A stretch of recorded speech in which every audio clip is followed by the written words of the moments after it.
La rupture avec M. Biya, ça a été opéré en rupture totale en 2000, parce qu'il a refusé. Oui. On lui a dit qu'en 90, il a écouté le peuple. Et il a refusé d'écouter les classiques de son système, qui lui disaient qu'il ne faut pas aller au multipartisme. Et on lui a dit, en 2009, n'écoute pas ces gens qui te disent de modifier la Constitution, parce que le peuple ne veut pas. Il a refusé de nous recevoir, et j'ai dit, ce jour, devant la presse, la rupture est consommée, tu n'es pas du côté de la jeunesse. Tu n'es pas du côté du peuple. Vous. Peut-être que, comme ce n'est pas lui que j'ai dit, vous n'êtes pas du côté... très bien. Puisque je n'ai pas rencontré. C'est bien. Tu as raison. Nous sommes à mon Dieu vision, mon cher ami. Très bien. Il faut qu'on voit quand même comme vous n'avez pas les hommes d'action nous écouter, les leaders d'opinion sont bien élevés. Comme vous n'avez pas pu nous écouter, alors à ce moment la rupture est consommée avec vous. C'est ça.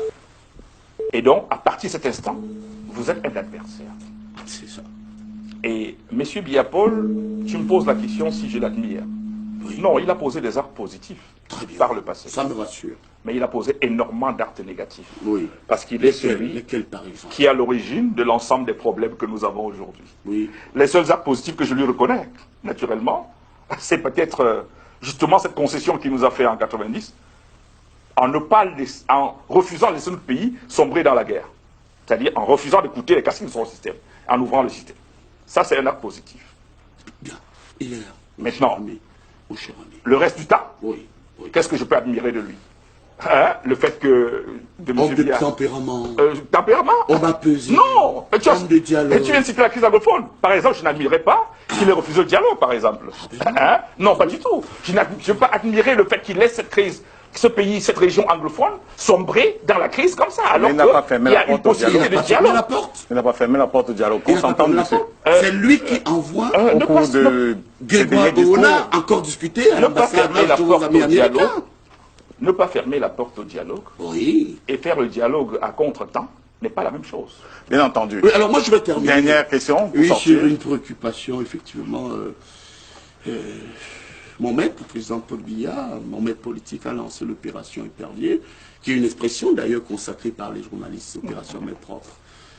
Et puis je vais terminer là où effectivement vous avez chuté, la crise anglophone. Est-ce que vous reconnaissez que vous vous êtes trompé des combats lorsqu'on sait qu'aujourd'hui la crise anglophone est un problème géopolitique qui met en jeu le risque de partition de l'État du Cameroun comme on l'a vu au Soudan, alors que vous continuez à faire croire à l'opinion, vous, je dis l'orange, qu'il s'agit d'un problème anglophone. Est-ce qu'en réalité, vous ne reconnaissez pas que au départ, ces membres du consortium, nos compatriotes de la zone anglophone sont aujourd'hui dépassés lorsqu'on sait que ce sont les rebelles du delta du Niger qui se sont accaparés de ces territoires. Est-ce que vous reconnaissez que vous vous êtes trompé et que le Cameroun aujourd'hui est vraiment en guerre avec des terroristes?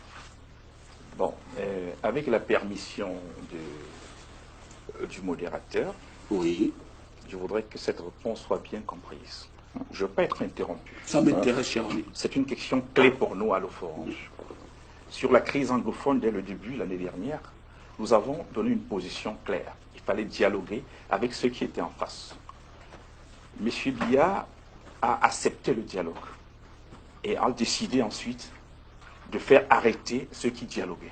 La question à ce moment-là sur la table était la question pratiquement de gouvernance. C'est-à-dire on aurait pu régler par la décentralisation. Il a refusé, il a radicalisé les positions dans cette région-là. Il a arrêté les Arbombala et autres, il l'a mis en prison. Mais qui sont libres aujourd'hui. J'ai demandé, s'il te plaît, Pascal, de me laisser... Non, terminer. Moi, j'ai terminé en tout cas. D'accord. Ensuite, les gens qui n'étaient pas majoritaires, c'est-à-dire les fédéralistes dans les régions anglophones, sont devenus pratiquement majoritaires dans l'opinion. Nous avons continué à dire à M. Biya et à ses hommes qu'il était important d'ouvrir ce débat, quitte à mettre ces gens... Non, ne réponds pas. Je demande à Hilaire, est-ce qu'il a bien conscience que nous sommes en guerre aujourd'hui avec les terroristes? Pour moi, c'est du passé. Il y a un problème de politique interne, crise anglophone et négociation. Aujourd'hui, la dimension internationale. Est-ce que vous convenez avec moi qu'aujourd'hui, le problème interne a été dépassé par l'emprise des groupes terroristes, trafiquants de drogue, trafiquants de pétrole, trafiquants de cacao, trafiquants de sucre qui ont voulu faire Alors, de cette zone Pascal un domaine blanc. Non, monsieur Tongué, je suis désolé. Vous ne pouvez pas adresser la question et adresser la réponse. On ne peut pas avoir ta réponse. Je le connais, il ne peut pas répondre. Non, vous ne pouvez pas lui adresser une question. Ce sont des terroristes. C'est votre opinion. Les auditeurs et les téléspectateurs ici. C'est votre opinion. Il était en train d'apporter une réponse à votre question. Non, il parle du passé. Par simple courtoisie, permettons-lui. Bon, il va répondre. Formuler sa question. Avec les mots qui sont les siens. J'espère que j'ai été compris. Il est Kamga, nous avons plus que quelques minutes. Notons sur ce plateau que Pascal nous introduit l'État du Niger et autres, que même le MINCOM n'a pas, M. Chiroma ne nous a pas introduit le MINCOM. Mais simplement, j'étais en train de finir avec notre position officielle. C'est M. Biya, avec ses hommes, et vous autres qui êtes avec lui, qui avez je suis fier d'être avec Paul Biya. Qui avait radicalisé. C'est une chance. On nous a interdit de parler du fédéralisme. Finalement, même le fédéralisme est devenu obsolète. Et les séparatistes sont devenus majoritaires. Et donc, de ce point de vue, je viens d'entendre de Pascal que même la crise anglophone n'existait pas à la réalité. Non. Non, c'est pas ce que j'ai dit. Bon, non, on ne peut pas. On est obligé de couper le duel. D'ailleurs, on ne peut pas. On le parti au duel est écoulé. Nous allons prendre congé du professeur Messanga Nyamding. Merci d'être passé par ici. Merci de vous être prêté au jeu de cette rubrique de l'émission L'Arène. Nous allons continuer avec Ilay Kamga. Si vous voulez apporter finalement une réponse à cette question. Non, c'est très fondamental pour nous. Alors, allons-y. Oui, nous avons encore quelques minutes seulement. Oui, quelques minutes pour dire que grâce à l'entêtement du régime de Yaoundé, on s'est retrouvé immédiatement avec maintenant la radicalisation. Yaoundé a pris ceux qui refusaient la crise anglophone pour mettre au pouvoir. Nous ne pouvons pas aujourd'hui dire qu'il fait question du delta du Niger ou autre chose. Il faut absolument, il faut qu'on soit clair, il n'y a pas, nous ne parlons pas d'histoire du delta du Niger. Lorsque les gens refusent le dialogue, d'autres forces entrent dans le jeu et font leurs opérations. C'est-à-dire, l'industrie du crime se met en place dans les régions anglophones. C'est ce qui est en train de se dérouler aujourd'hui. Et l'industrie du crime n'est pas entretenue que par les forces extérieures dont parlait Pascal tout à l'heure. Même au niveau interne, il y a une industrie du crime et de la guerre qui ne voudrait pas que la guerre s'arrête. Nous, à l'Orange, on dit ceci, il faut absolument trouver un mécanisme qui permet de négocier avec la partie anglophone. Maintenant, on nous oppose le fait que la partie anglophone ne sait pas qui sont les interlocuteurs. Mais c'est une insulte aux anglophones, puisque ces gens, même au moment les plus forts de la crise, ont pu, à la réalité, mettre sur la table ce qu'on appelle les All Anglophone Conference, dans lequel ils ont choisi, ils ont décidé des choses qui les concernaient. Donc, ils peuvent choisir des leaders. J'ai proposé au gouvernement et aux diplomates qu'on peut appeler le cardinal Toubi, on peut appeler le type Moukete, qui est du RDPC. Les deux là pourraient mettre 15 personnes sur la table dans la partie anglophone pour discuter avec les francophones. Donc, de ce point de vue, voilà la position de l'Orange. Et tant qu'on n'a pas résolu ça, il n'est pas crédible de parler élection. Ok, docteur Ilay Kamga, la dernière question de Emmanuel Tangana. Vous avez déclaré toujours dans le même journal que j'ai cité tout à l'heure, l'œil du Sahel, qu'au Cameroun, on ne vote pas pour le programme. On ne vote pas pour le programme. Oui. Ou pour le candidat, on vote pour la tribu ou l'ethnie. Est-ce que c'est la raison pour laquelle vous êtes allé transformer l'offre Orange en parti politique à Bafoussam en août 2017, alors que vous êtes installé à Yaoundé depuis votre retour au Cameroun? Est-ce que vous ne cherchez pas aussi un vote tribal? Non, d'abord, je ne peux pas dire ça au Cameroun. Je ne peux pas dire, si une presse a dit cela, ce n'est pas mes propos. Je ne peux pas dire qu'au Cameroun, on vote pour la tribu, on vote pour ceci. Ce n'est pas le cas. J'ai dit, par exemple, un tel propos, je l'ai tenu pour le cas de la Côte d'Ivoire en 2000. Pour avoir travaillé pour les Nations Unies. Dans ce pays-là, je connaissais la situation. J'ai parlé en tant qu'expert sur la question. Mais pour le Cameroun, je n'ai jamais tenu un tel propos. Je ne vais pas faire l'insulte aux Camerounais de dire que seule la tribu gouverne leur choix à la réalité. Non, pas du tout. Et donc, la question que vous avez posée, notez que il n'y a pas eu de transformation de l'Orange en parti politique. Il y a eu création d'une branche politique de l'Orange. Parce que l'Orange reste un mouvement. Je n'en suis même pas un membre du bureau. Il faut le rappeler. Je suis l'idéologue de l'orangisme. Parce que l'orangisme, c'est quoi? C'est un programme conjoncturel, à la limite. Pourquoi Bafoussam et non Yaoundé? Non, attends, pour ceux, vous êtes un très brillant journaliste, Emmanuel. Il faut noter que l'Orange a été lancé à Bafia. On est allé avec les journalistes camerounais. Hein, la mutation a fait une grande une pour le lancement en 2009 de l'eau orange et d'Abafia. Même quand le préfet interdit, nous avons quand même tenu la conférence de manière officielle avec un certain nombre de personnalités camerounaises et Abafia. Parce que nous croyons que la capitale du Cameroun va se dérouler là-bas. Donc ne nous déportez pas parce que je suis de l'Ouest, j'ai une histoire de Bafoussam.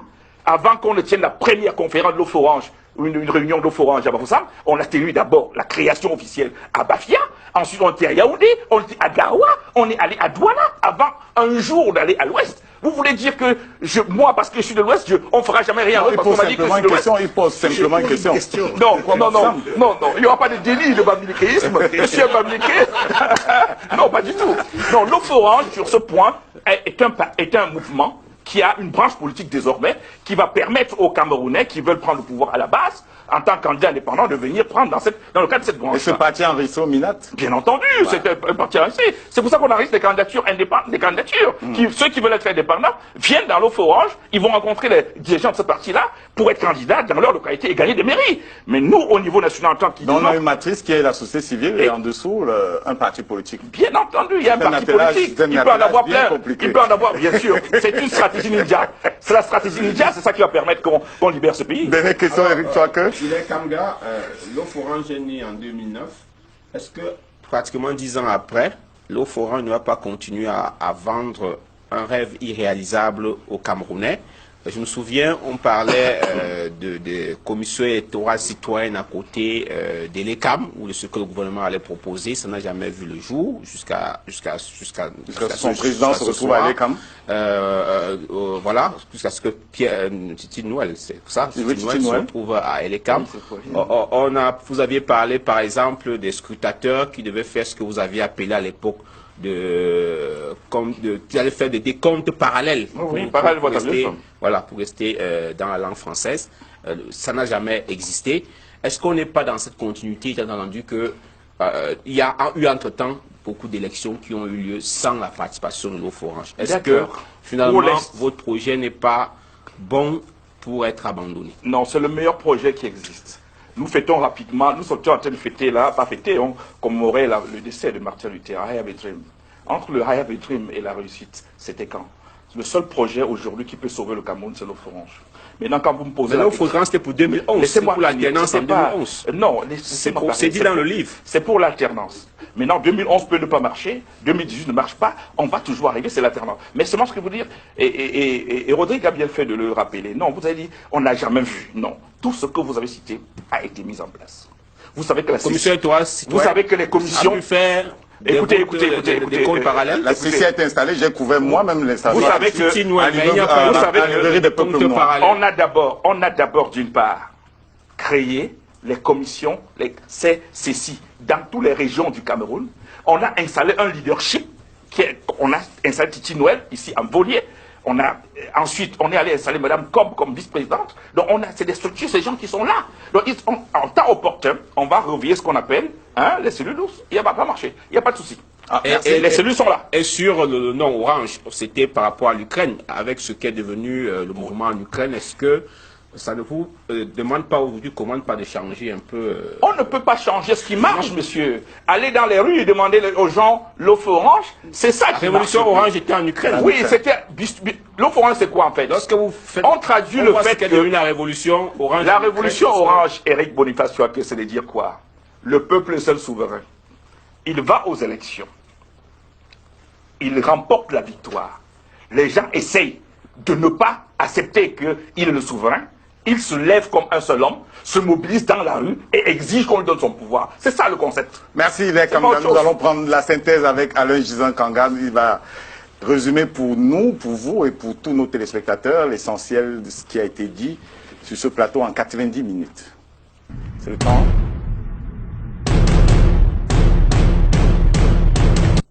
Alain Gisant, bonsoir. Bonsoir Rodrigue, bonsoir à tous. Vous avez la parole. Dr Hilaire Kamga, bonsoir. Bonsoir. Vous êtes promoteur de l'offre orange et expert en questions électorales. Je vais commencer par vos préférences. Vous aimez être appelé citoyen parce que pour vous c'est moins ambigu. Vous reconnaissez avoir pris plus de kilos et ce serait pour vous à cause de plus d'activités culinaires. Carlos System, c'est le nom d'artiste que vous aviez lors de votre courte période musicale. Il y a eu une période de votre vie où très malade. Après avoir parcouru les hôpitaux de l'étranger, vous n'avez pu recouvrer la santé qu'au Cameroun. Vous avez perdu votre maman à l'âge de 13 ans et c'est de là qu'est né un tout petit peu votre caractère rebelle. Votre cœur est déjà pris. D'ailleurs, vous avez plusieurs enfants, vous n'avez pas voulu donner le nombre. On a appris également que votre fille a le nom de Hillary Clinton, et d'ailleurs vous lui avez donné son nom parce qu'elle vous a reçu en 1984 chez 94 chez elle. Pour ce qui est des relations que vous avez avec vos enfants, vous dites n'avoir aucun secret entre vous. Alors, pour ce qui est des sénatoriales et de l'offre orange, les résultats des sénatoriales ne vous a pas surpris du tout. Vous avez reconnu la légalité des conseillers municipaux, mais remis en cause leur légitimité. Pour vous, leur situation aurait pu être réglée il y a bien longtemps. Les résultats publiés par le Conseil constitutionnel ne renvoient à rien du tout. Vous êtes contre l'autosaisine du Conseil constitutionnel. Pour vous, il est impératif de régler ce débat. Pour vous, le code électoral est une grosse hérésie. L'option de votre candidature à la présidentielle n'est pas exclue. D'ailleurs, l'offre orange sera aux élections. Pour vous également, pour vaincre ces multiples incongruités qu'on retrouve dans le code électoral, il faut une grande coalition. La coalition se fera avec tous ceux qui n'en veulent plus du système, du fonctionnement actuel du pays. Et d'ailleurs, vous avez sérieusement discuté avec le professeur Kamto, maître Akeremouna, Kabra Libi et d'autres candidats sérieux. Vous voulez que le président de la République mette le code électoral en débat. Vous allez légitimer la présence du peuple dans les rues si on retombe dans le cas des fraudes. Pour vous, on a un problème de statistiques au Cameroun et de plus, ELECAM n'est plus crédible, raison pour laquelle le président de la République doit prendre la mesure du problème. Votre légitimité est fondée sur le travail, sur votre travail sur le terrain et également des 10 000 jeunes que vous avez formés jusqu'ici. La mission de l'offre orange est de mettre de l'ordre dans la gouvernance du pays. Vous n'avez aucun problème particulier avec le personnage Paul Biya. D'ailleurs, il vous a sollicité à plusieurs reprises. La rupture entre Paul Biya et vous s'est faite en 2008 parce qu'il a refusé de vous écouter. À partir de ce moment, il est devenu votre adversaire politique et sur la crise anglophone.